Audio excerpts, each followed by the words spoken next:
Magandang tanghali po sa inyong lahat mga followers, kasisi at mga viewers. Ito ipapakita ko na sa inyo. Masarap ng ulam ng aking mama, isdang paksiw. At makinig kayo lahat ng sasabihin ko para maintindihan nyo. Mahirap lang po kami. Dahil gusto sa mama ko na makakita daw siya ulit. Dahil malabo na po ang mata niya. Meron din siyang maintenance po na gamot.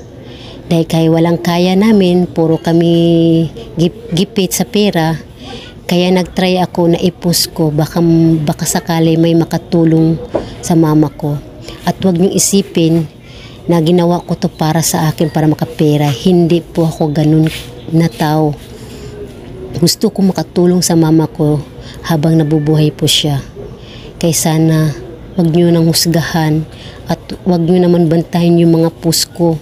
Dahil isa akong content creator, kailangan ko mag-post na araw-araw.